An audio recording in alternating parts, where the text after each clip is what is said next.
And Moses wants it so bad that he bypasses a ton of drama.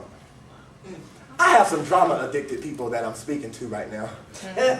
I'm sorry. I'm talking to myself. You know, when you preach it yourself. I'm talking to some drama, just addicted to drama. You just walk into drama for no reason. You see drama across the way. You know that's drama, and you just jump in. Come on. Watch this. It's really practical. He's so boring. You've done what God has told you to do, and it's an unexpected challenge in your way. Before you get back to God, you're going to have to walk through and walk past some stuff. Yeah. Yeah? Your finals are coming. Your finals are coming.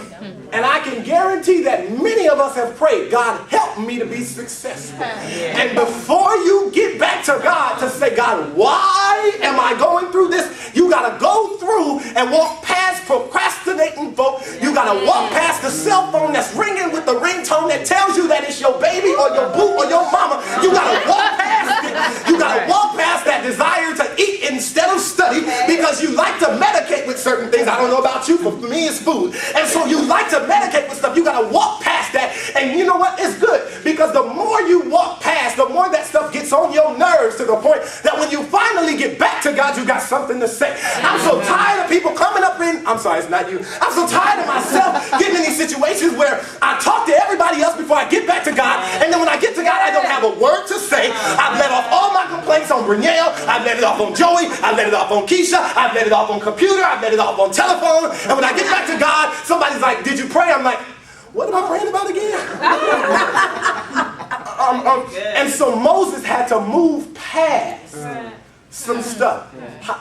How bad do you want it? Those friends, God bless their hearts. Because if you like me, you wear your feelings on your shoulder. You can't hide when something's bothering you. They're going to ask you, what's wrong? First time you're going to be like, I'm cool. That's the first step. Step again. Now I know you, Charles. You ain't cool. What's wrong?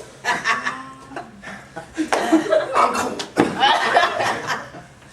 No, I know you, Charles. Something's wrong. All right, man. See what happened? I went to I go through this entire scenario. And you know what's funny? You usually have to brief them way back when the whole challenge started. When you met God at the burning bush. And you got to tell them how the bush was not concerned. Soon then, God talked to me and he spoke to me. He told me to do it. Now go over there and do it.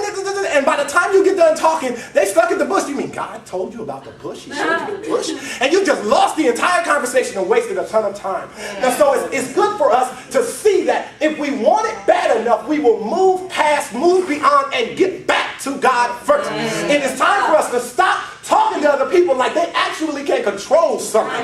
It is a productive and wise decision to get back to God first. I don't care what you have to do. If they think you mad, let them think you mad. You got to get back to God, and God is the one that's going to liberate you. All they're going to do is distract you. I don't care if they call you mean. I don't care if they call you sedity or too pretty. Whatever you got to do, you got to get back to God because God's the one that gave you the direction and the instruction. Give God some praise if you understand what I'm saying.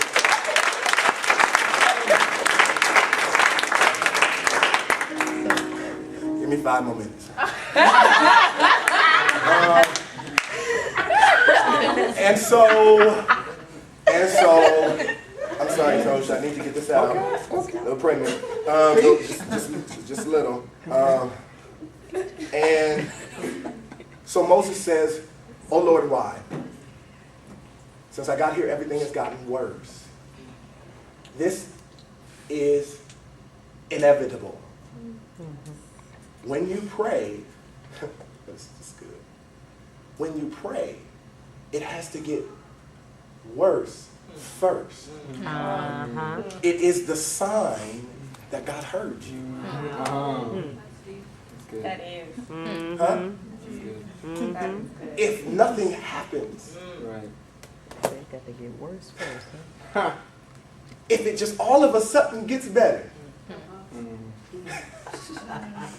you know what I'm talking about. If the dilemma just magically disappears, I would question whether that's God showing you. Because God has an obligation to answer your question. And God has and sees, I don't really believe God sees anything productive about just letting a challenging situation go to waste. He needs to use the challenge to answer your question. So when it gets worse, God's saying, can you see? Right? Look what he says next. This is Bible. I'm not wise. It's just the Bible. Exodus 6 says, then the Lord said to Moses, look, now you will, what does it say? See. What does it say? Now you will see. Implying, God, this is good. Implying that when he asked the question, he was blind. Oh, God, you don't see it. You don't see it. That was just good. Our service should be over right now. When he asked the question, he was blind. What if I told you that one of the strategies to get back to God first is to put on a blindfold? Oh, God, this is better than y'all see. What if I told you that the only way that you're going to be able to get back to God so he can speak to you is to act like you don't see anything else? The situation is going crazy and it's trying to get your attention. So what Moses exposes from God's answer is now you can take the blindfold off. Wow. I heard the people mimicking me, God, when I was on my way to you. I heard them talking about me. I heard my friends leaving me. I heard my teachers talking about me. I heard my family disrespected me. I heard it and I wanted to take the blindfold off. But one black preacher told me that all I have to do is keep the freaking blindfold on so that when I get back to where I'm supposed to be, I can finally take the blindfold off and complain to the person that I'm supposed to be complaining to. Too often we find ourselves distracted because we are too busy looking at God's work like we really can do something about it. Oh my God, my family's talking about me. Oh my God, my classes are going to ruins. Oh my God, I need to talk to someone. But the reality is God says put on the blindfold. How bad do you want it? Do you want it bad enough to have to feel your way through? You don't know where you're going. You don't know how you're going to get there. But you're willing to be blind because you trust in God and you know that God gave you instructions, so you're willing to push through anyway. I wonder if there's two people here today that are willing to put on the blindfold. Because when you leave here, you're going to have to go back out and you're going to go into that same mess. And somebody's telephone is going to ring right at 7 o'clock saying, oh, are you out yet? And you're going to have to tell them, I'm sorry, baby, I got the blindfold on. I don't know what you're saying. I can't hear you. You're not cute right now because I can't see you. That really makes sense to me because I'm not being saved and I need to get back to God. So I'll close here.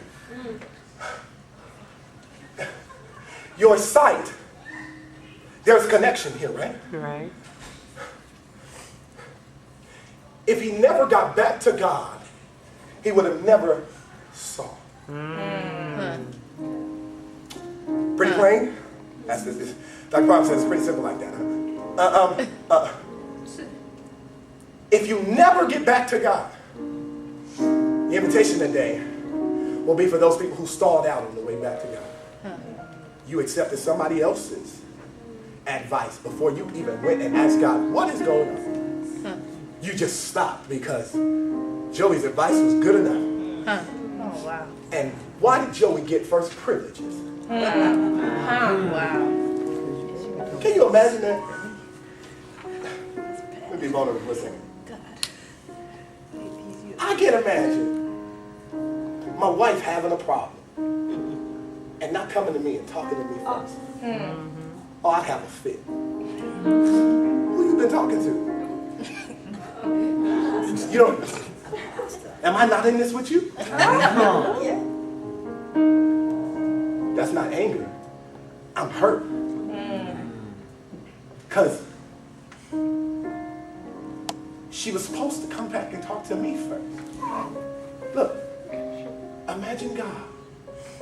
I have all the answers, God says. Wow. and you refuse to come back to me first? Why play the lottery with your life? What kind of sense does that make, ladies and gentlemen? There is no one on this earth that understands you like God. Right. There's no one, not even the person whose canal you crawled your tail